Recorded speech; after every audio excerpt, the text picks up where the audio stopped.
Salut tout le monde, j'espère que vous allez bien. Je vous retrouve aujourd'hui sur la chaîne YouTube pour une nouvelle vidéo après quelques temps d'absence. Je tenais à m'excuser par rapport à ça puisque je savais très bien que j'allais être absente. Je savais pendant combien de temps, de quand à quand, mais j'ai pas du tout pris le temps, j'ai pas du tout eu le temps de vous faire une vidéo pour vous annoncer ça, pour vous parler un petit peu du pourquoi, du comment. Donc je vais le faire assez rapidement maintenant sans vraiment trop rentrer dans les détails. Donc voilà, le 26 juin j'ai pris le train pour l'Espagne pour partir travailler en tant que jeune fille au pair. Donc c'est un travail qui était prévu jusqu'au 5 août. Malheureusement les choses ne se sont pas passées aussi bien que prévu. Voilà, je ne vais pas rentrer dans les détails. J'ai donc dû revenir quelques semaines avant la date prévue. Je suis donc maintenant de retour et je vais pouvoir reprendre les vidéos. Donc voilà, je m'excuse pour ça, je suis vraiment très désolée. Donc voilà, parenthèse refermée, je vous retrouve donc aujourd'hui pour un point lecture puisque j'ai lu pas mal quand j'étais en Espagne et depuis la dernière vidéo point lecture que je vous ai faite, j'ai lu pas mal de livres et j'ai hâte de vous parler de tout ça. On va commencer tout de suite avec un roman policier d'une auteure que j'adore, mais je n'ai malheureusement plus le livre en ma possession puisque c'était un emprunt médiathèque. Je vous mets donc une photo ici. Il s'agit de Recherche jeune femme émancipée de Mary Higgins Clark. Donc Mary Higgins Clark est une auteure que j'aime énormément. Je n'avais lu que 2 de ses livres qui étaient Rien ne vaut la douceur d'un foyer et Toi que j'aimais tant, et j'avais passé d'excellentes lectures avec ces 2 livres là. Vraiment j'avais adoré le suspense, l'action. Voilà, j'avais adoré le style de cet auteur et donc je me suis dit que j'allais maintenant lire plus de livres de cet auteur. J'ai donc choisi de lire celui-ci pour commencer cette résolution. Donc je vais pas vous raconter l'histoire, je vais juste vous lire le résumé que j'ai ici sur mon ordinateur puisque comme je vous le disais, ça fait pas mal de temps que je l'ai lu.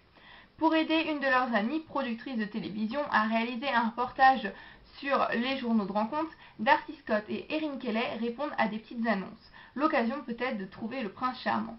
Shirley, lui aussi, a une passion pour les petites annonces. Il les rédige toutes de la même manière. Recherche jeune femme et Mondoncé. Déjà 7 filles sont enterrées dans sa propriété. Génial.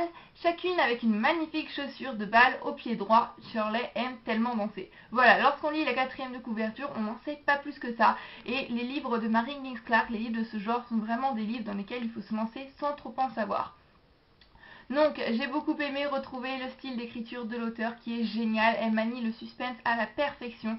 C'est très addictif, je me suis attachée à tous les personnages. J'ai ressenti leurs sentiments, j'étais inquiète, j'étais triste. Mais l'inquiétude est vraiment le sentiment qui domine dans ce livre. Je pense que c'est pas mal dû à l'atmosphère que l'auteur a su créer, qui est une atmosphère vraiment très lourde, très oppressante, très pesante.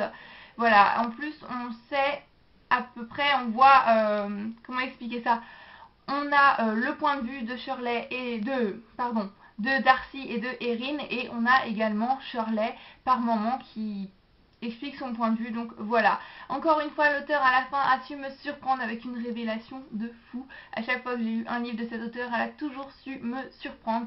C'est très addictif, c'est très bien mené, il y a de l'action, on s'ennuie à aucun moment. Et voilà, Mary Higgins Clark est une auteure que je vous recommande grandement. Je ne peux que vous la recommander. Je sais que certains l'apprécient peut-être un petit peu moins, mais moi je n'ai jamais eu aucune déception avec les livres de cet auteur et j'ai hâte d'en lire d'autres.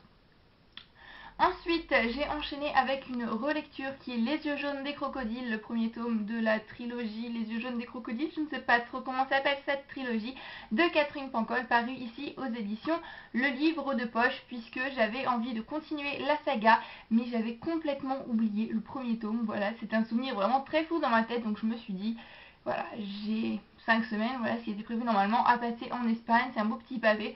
Donc je vais me replonger dedans et j'ai beaucoup aimé redécouvrir ce livre. Encore une fois, je vais juste vous lire la 4e de couverture puisque je la trouve vraiment très bien faite, très poétique et je trouve qu'elle reflète assez bien le style de l'auteur. Ce roman se passe à Paris et pourtant on y croise des crocodiles. Ce roman parle des hommes et des femmes. Celles que nous sommes, celles que nous voudrions être, celles que nous ne serons jamais, celles que nous deviendrons peut-être. Ce roman est l'histoire d'un mensonge, mais aussi une histoire d'amour, d'amitié, de trahison, d'argent, de rêve. Ce roman est plein de rires et de larmes, ce roman, c'est la vie. Voilà, je trouve que cette 4e de couverture reflète vraiment le style de l'auteur que j'ai pris grand plaisir à retrouver dans ce livre qui est un style vraiment très fluide, ça se lit tout seul et c'est surtout très poétique.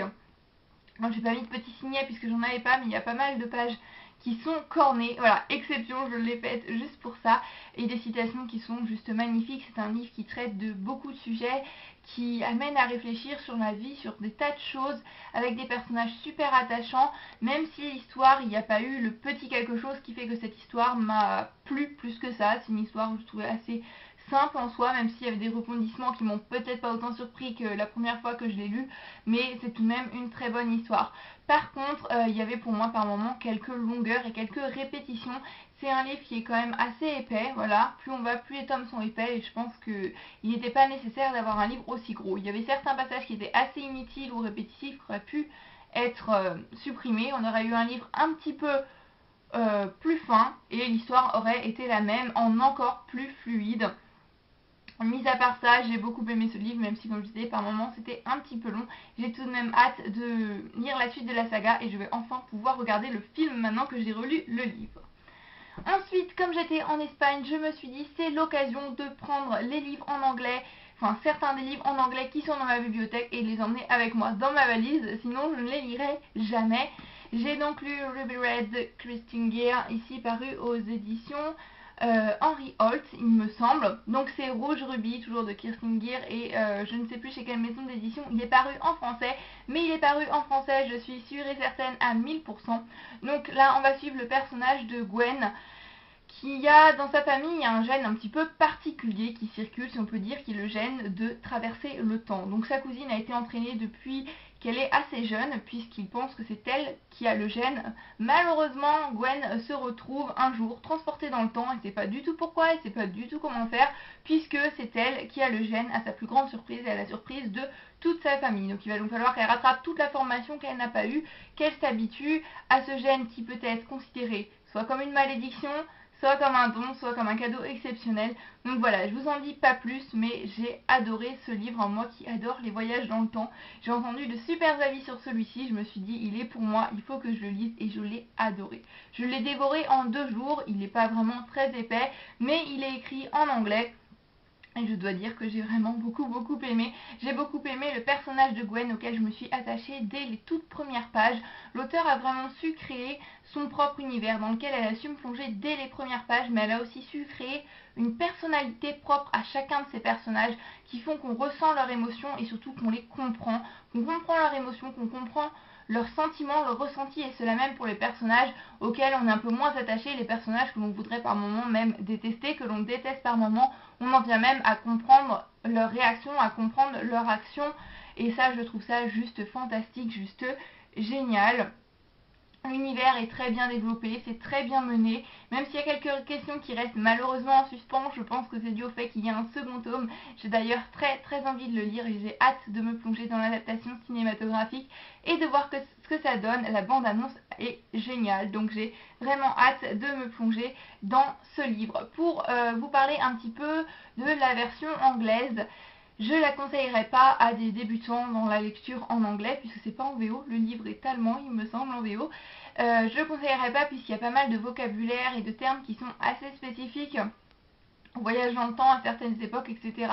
Mais si vous êtes assez à l'aise, je peux vous conseiller de le lire en anglais, c'est un excellent moment et le livre est juste magnifique. Ensuite, j'ai continué en anglais, cette fois avec un livre en VO, puisqu'il s'agit de The Wishing Spell, le tome 1 de la saga The Land of Story de Chris Colfer, ici paru aux éditions Little Brown. Donc c'est Le Pays des Contes, le tome 1, Le Sortilège perdu. Il est paru en français également, et je suis une grande amoureuse de réécriture de contes. J'avais entendu d'excellents avis sur cette quadrilogie, parce qu'il me semble qu'il y a un tome 4 maintenant. Et je me suis dit là c'est l'été, c'est le moment, il faut que je me plonge dedans, il faut que je le commence, et j'ai bien fait, j'ai adoré. Ce livre aussi est un énorme coup de cœur, l'une des meilleures réécritures de contes que j'ai pu lire jusque là. Donc on va suivre 2 personnages principaux qui sont Connor et Alex, qui sont des frères jumeaux. Une vie assez difficile puisque leur père vient de mourir, ils ont dû vendre leur maison, ils ont une maison de location avec leur mère qui doit travailler double, ils la voient donc plus beaucoup.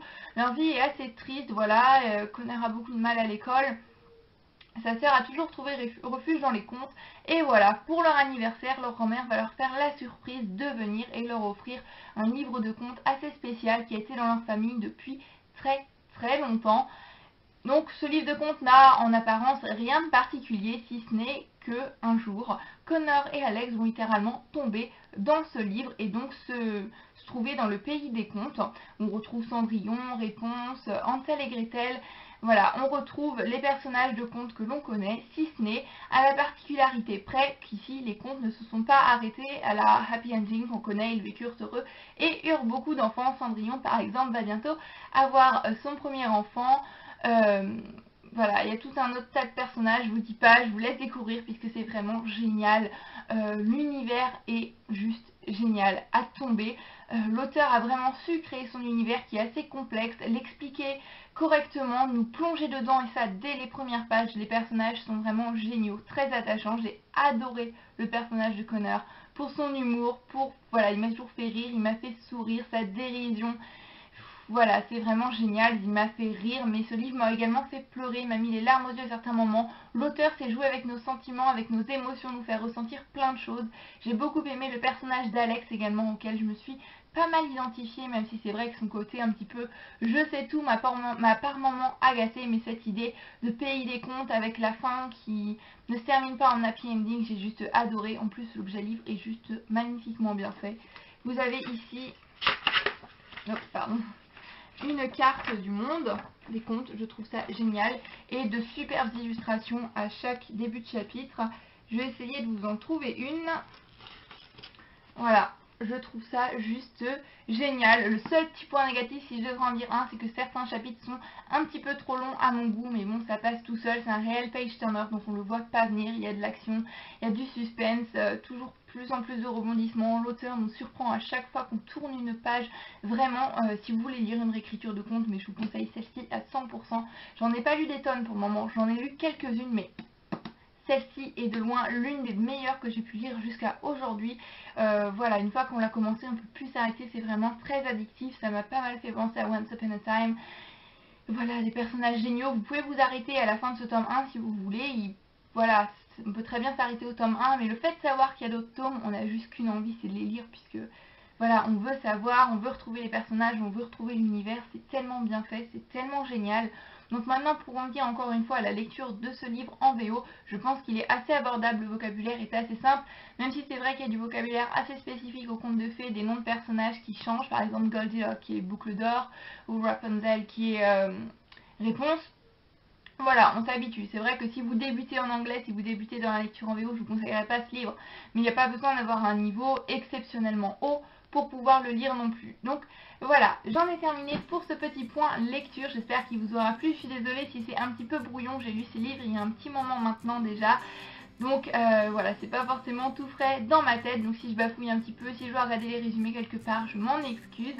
Je vais reprendre un rythme de vidéo beaucoup plus stable. J'espère encore une fois que cette vidéo vous a plu, que vous passez de très belles vacances pour ceux qui sont en vacances, et pour les autres, je vous souhaite plein de courage, que vous passez un très bel été. Et en attendant la prochaine vidéo qui sera très probablement un In My Library Bag, ça fait super longtemps que je vous en ai pas fait, je vous fais à tous plein de bisous et je vous dis à très bientôt. Bye bye.